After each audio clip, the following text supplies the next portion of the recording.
Hi, I'm Paul Montone. I'm here with Debbie Austin and Jodi Naas. We're talking about integrating instructional materials, tools, and activities that engage students and support student outcomes in the online teaching environment, particularly with Zoom classes. Uh, Jodi, could you introduce yourself? Yes, thank you, Paul. My name is Jodi Naas. I teach at Cascade Campus in writing and reading, and I normally teach writing 121, reading 115, IRW 115, and writing 227, which is the class I chose to feature for this example. Well, welcome, Jodi. What are your strategies and approaches with the teach materials that you have to share with us today? Let me first give you a tiny bit of context, and then I'll share my screen to show you the artifact that we created. So the assignment was for writing 227. Basically, it's non-academic writing, and the third project that we do, which is toward the end of the term, is about writing up a set of instructions for doing procedure that people are not familiar with. And in this case, this particular example I'm going to show is students writing about how to saddle a horse with Western style with a Western saddle.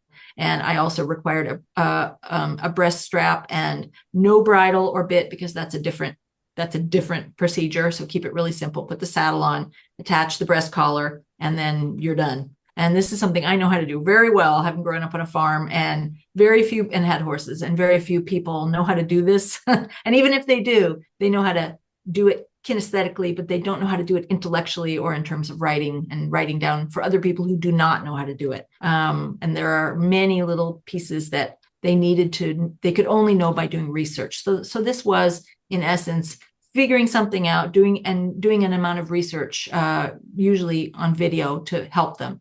And so once they watched the videos, got a little idea about what the process entailed, then they would try to write a first draft of that process. Then they would look at each other's drafts and then come together to discuss what was missing. I gave them some questions in advance and then sent them to do those for homework. And then we met the next time in class, and I put them into breakout rooms of 2 or 3 students.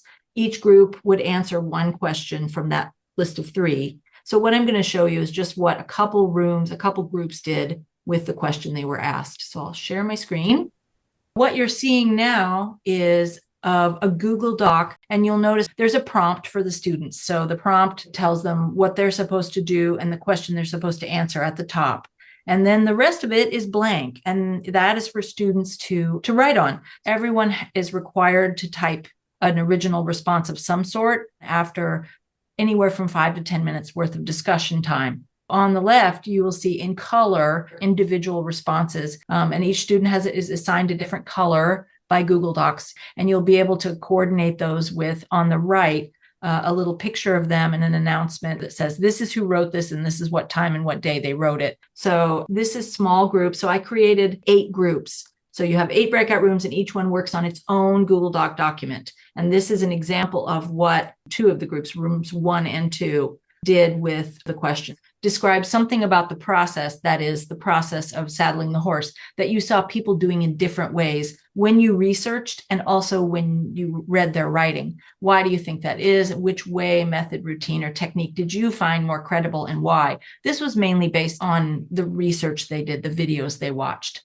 And then what it ends up being is people writing comments on the main page, which are basically analogous to what they would say in class. The difference is everybody talks. Nobody gets to be quiet and nobody gets to sit in the back. At the same time, there's no pressure of me pointing at someone and saying, you. They get time to think about what they want to write, and they get time to think about how they want to respond. This is another group discussing things they found difficult. This was one step that you intend to develop or describe in your write-up. So this is when they were doing research.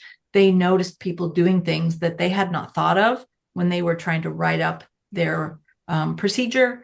They watched the video and saw people doing like a 7-4-1 knot, which is a way of tying the cinch to the strap that goes under the belly of the horse to the other side of the saddle, so the saddle will stay on and not, swing from side to side.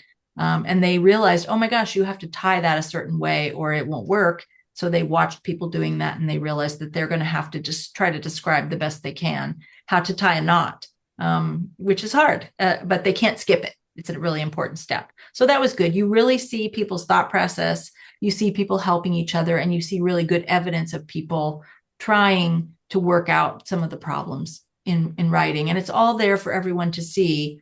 And I would say the benefits of this method is I can monitor all the breakout rooms by flipping from Google Doc to Google Doc really quickly. I don't actually ever appear or go into their rooms. I just look at their documents. I just have the tabs at the top of the page, and I just click, click, click, click, and go to everybody's room. And then I respond in real time to people and help them along.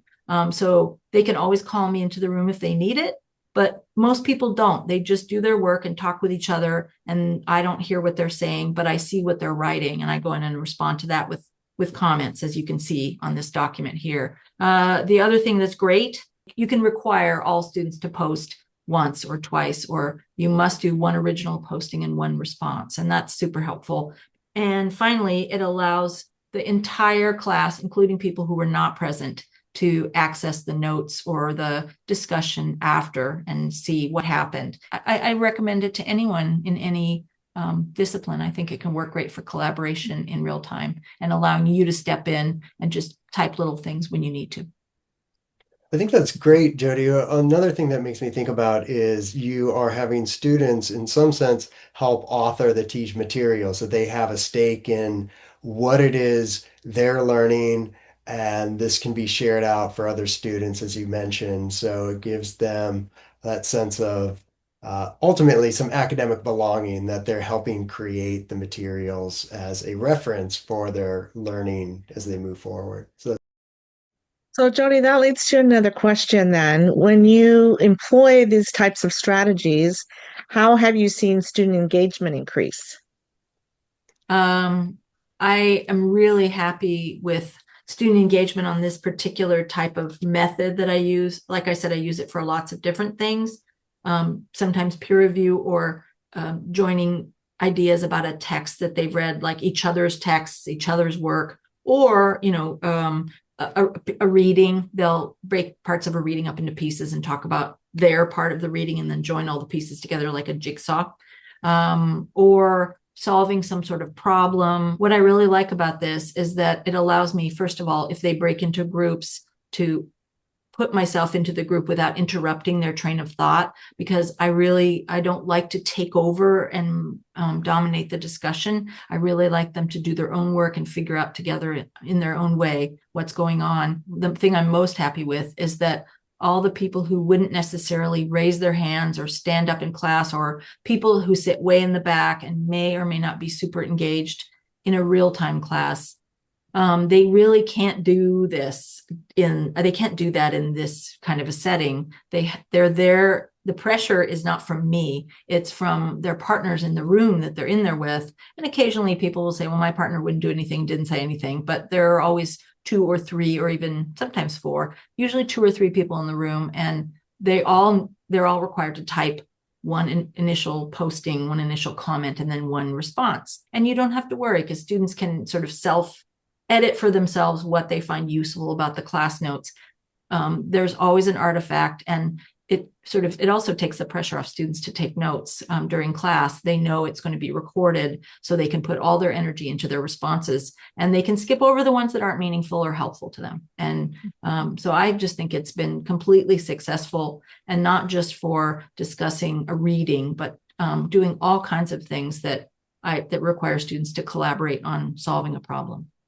Thank you. That was very insightful, and I can't wait to try this method. thanks, Jody. Finally, we've been talking about the ways that it's improved student engagement. How has it improved your experience as an instructor? Oh, I'm glad you asked, Paul, because I'm always, as I get more experienced as an instructor, and I think this is my 26th year of teaching, but I used to work so hard when I was younger, reading everything and touching everything and being involved in everything. And now I'm much more interested in helping people, answering their questions, or asking them, wait a minute, you better think about this, while they're in groups together. And once the artifact is created, I stay out of it. It's done. But Google Docs actually records who does what, and gives me a list of who is posted. And if you need to, if you're not sure, you can search for someone's name. And we have an agreement that if you're not logged in properly and you're coming up as anonymous octopus, you have to type your name at the end of your, in parentheses, at the end of your comment or your question or whatever. And so that way I can really truly say everybody gets credit for class today, but only if you did something, not if you just showed up and then, went in the corner and had a nap. You cannot get credit for that. You have to do something.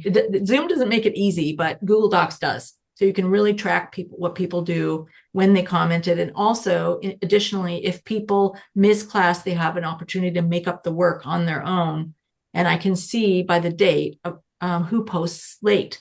And I can either, mark that as late if I wanted to, or I could just say, I see that you went in after class and did this, or you went in after class and finished. And that's fantastic. It gives you a lot of power to track things that you wouldn't have any other way. That's great. I think one of the hard parts about teaching is just getting out of the way to let the students do some work. And this sounds like a great solution for that. Yeah, I am very small in this process, which is awesome. That's how I like it. I'm just a little circle. That's it. I'm not in there butting in all the time. They're having their own discussions. Jodi, thank you so much for contributing your strategies with us today. For me, it was particularly insightful and useful. And I think a lot of people will really appreciate hearing the strategies that work for you and may want to try them. So thank you. Thanks, Jodi. Yes, thanks. You're welcome. And thank you, Paul and Debbie.